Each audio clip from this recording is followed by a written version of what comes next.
बिहार में आरक्षण का दायरा बढ़ाने पर एमआईएम ने खुशी का इजहार किया है। एमआईएम के प्रदेश अध्यक्ष अख्तरुल इमान के कहना है कि जब कुर्सी डगमगाने लगती है तो सरकार कुछ अच्छे फैसले भी कर जाती है। उनके मुताबिक लोकसभा चुनाव को देखते हुए सरकार ने रिजर्वेशन के सिलसिले में ये पहल किया है। गौरतलब है कि आरक्षण का दायरा 75% करने का प्रस्ताव दोनों सदनों से मंजूर कर लिया गया है। अख्तरुल इमान का कहना है कि ये एक बेहतर काम है। उनके मुताबिक इससे उन लोगों की गलतफहमी भी दूर हुई है जो समझते थे कि उनकी आबादी ज्यादा है। साथ ही साथ दलित, पिछड़े और वंचित समाज की सही तस्वीर इसमें पेश हो सकी है। अब जरूरत इस बात की है कि हाशिए पर खड़ा समाज अपने हक के लिए आवाज उठाए। अख्तरुल इमान का कहना है कि ओबीसी में शामिल अक़लियती समाज को इंसाफ नहीं मिल पाता है। उनके मुताबिक ओबीसी का दायरा 50% तक किया जाना चाहिए। साथ ही अल्पसंख्यकों का हिस्सा अलग से तय किया जाए। एमआईएम का कहना है कि सूबे में सबसे खराब हालत अक़लियतों की है। सरकारी स्कीमों में उनकी भागीदारी नहीं के बराबर होती है। अख्तरुल इमान का कहना है कि कमजोर तबके को अब खुद भी अपनी लड़ाई लड़ने के सिलसिले में पहल करना चाहिए। देखिए, मैं इसके पॉजिटिव पहलू को लेना चाहता हूँ। गर्चे इलेक्शन के चूँकि मौजूदा वक्त जो सामंतवादी ताकतें हैं या बरसर-ए-इख्तियार पार्टियाँ हैं, ये तकाफुल में रहती हैं। जब इनकी कुर्सियाँ हिलती हैं, जब इनको वोट की ज़रूरत पड़ती है, तभी वो काम करती हैं। उसके अलावा आम हालात में काम करती नहीं है। तो बहरहाल वो आइंदा पार्लियामेंट को सामने में रख कर ही इन्होंने काम किया है। ये बेहतर काम है कि उन्होंने कम से कम एक आईना पेश कर दिया है कि हर कोई अपनी तस्वीर देख ले कि बिहार में किसकी क्या सूरत हाल है। बहुत सारे लोगों को ज़ौम था कि साहब मेरी आबादी बहुत ज़्यादा है। बहुत सारे लोगों को ज़ौम था कि भाई मेरी जो हिस्सेदारी है हमको कम मिल रही है। कुछ लोग तो ये कम से कम साफ हो गया है। महरूम तबकात अब भी महरूम हैं। दलितों के, पिछड़ों के, अति पिछड़ों के, एससी और एसटी की हालत अब भी ख़राब है। सामंतवादी विचारधारा के जो लोग थे वो भी अभी उसी दौर में हैं जो अंग्रेज़ों के ज़माने में थे या उसके अंग्रेज़ के बाद के इब्तदाई दौर में थे। आज से 40 साल पहले थे जो, वो उसी हालात में हैं। जो ये आया मंडल कमीशन की रिपोर्ट ने भी पिछड़ों की बहुत ज़्यादा तस्वीर नहीं बदली। हाँ, पहले का बनिस्बत कुछ मौका इनको इनायत किया है, लेकिन मैं समझता हूँ कि ये एक पैथोलॉजिकल रिपोर्ट है।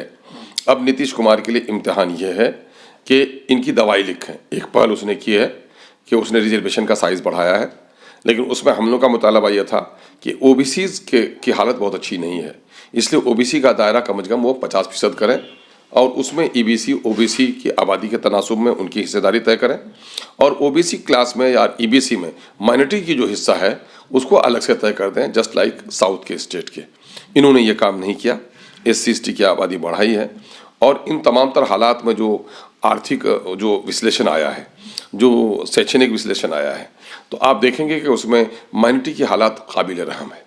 अगर 2 कमरे के पक्के मकान को लें आप, तो जो ओबीसी में है, ओबीसी में मुसलमानों की 2 ग्रुप हैं, सुरजापुरी हैं और मलिक हैं।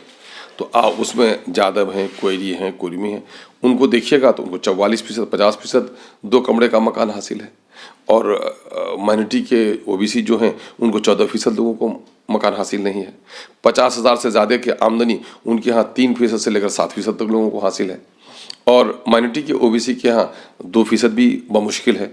इस तरह स्कूल गोइंग बच्चों का जो मामला देख लीजिए तो आप सब में देखेंगे कि सबसे बुरा हाल अगर किसी का है तो मुस्लिम ओबीसी का है, कुछ दलितों का है। हमारे यहाँ कुलिया एक बिरादरी है। कुलिया बिरादरी का जो 2 कमरे का पक्का मकान है वो 8.4% के लगभग है और वहीं डोम बिरादरी का है, भाइयों का हमारा है, उनका है 13.75% है। यानी हमारे डोम भाइयों से भी हमारे कुलिया भाइयों की जो वो है 2 कमरे का मकान है वो कम है। तो इसके माने ये है कि माइनॉरिटी के साथ और बिलखुसूस जो जिन माइनॉरिटी की मैं बात करता हूँ तो उनका कंसंट्रेशन ज़्यादातर सीमांचल में है और इधर भी छपरा में भी है और हाजीपुर में है, मगध के इलाके में है। तो वहाँ पर भी जो माइनॉरिटी की ईबीसी की आबादी है उनकी हालत काबिल रहम है। हत्ता के अंसारी बिरादरी की भी जो वो पोजीशन है जो उनको आधी उनकी लगभग 80,000 मुलाजमत होनी चाहिए थी, लगभग 40,000 से कम है। सुरजापुरियों की मुलाजमत उनके तादाद के एतबार से तकरीबन 40,000 की होनी थी और उनको बमुश्किल 15,000 मुलाजमत हासिल है। उसी तरह सिरसा आबादियों की अगर आप देख लेंगे 13 लाख की उनकी आबादी है, उनकी मुलाजमत तकरीबन 21,000 22,000 की होनी थी, उनकी 5,000 मुलाजमत है। यही हाल कुल्हैया बिरादरी का भी है कि 20,000 22,000 उनकी मुलाजमत चाहिए थी, उनको 6,000 मुलाजमत मिली हुई है। तो मुलाजमत में भी चूँकि समाज के कई स्तर होते हैं, एजुकेशन का जो मामला होता है या रिहाइश का मसला होता है और इनकम का मसला होता है, उससे उसका सामाजिक आर्थिक विश्लेषण किया जाता है, तो इनकी हालत बहुत काबिल रहम है। इसलिए इन बिरादरियों के लिए मखसूस प्रोग्राम हुकूमत की तरफ से होने चाहिए। और अब ज़रूरत इस बात की हो गई है कि सिर्फ हुकूमत हमारे लिए काम नहीं करेगी, ये बिरादरियाँ इस आईने में अपनी तस्वीर देखें और जिनका जहाँ ज़ख्म है वहाँ मरहम लगाने की कोशिश करें। अब मैं समझता हूँ कि एक बड़ी जामे रिपोर्ट सामने में आई है, उसमें कुछ खराबियाँ हैं। जिस तरह से मुसलमानों की इराक़ी बिरादरी को वो जोड़ दिया गया है गैर मुस्लिम आबादी में, अगर वो आ जाए तो बिहार में मुसलमानों की आबादी तकरीबन 19% से ज़्यादा हो जाएगी। ऐसी सूरत हाल में हमारे लिए ये वक्त बड़ा चैलेंज का है कि बिहार के दलितों को और वंचित आबादियों को उठना चाहिए और अपनी लड़ाई लड़नी चाहिए और अपने हुकूक़ की याफ्त की कोशिश करनी चाहिए।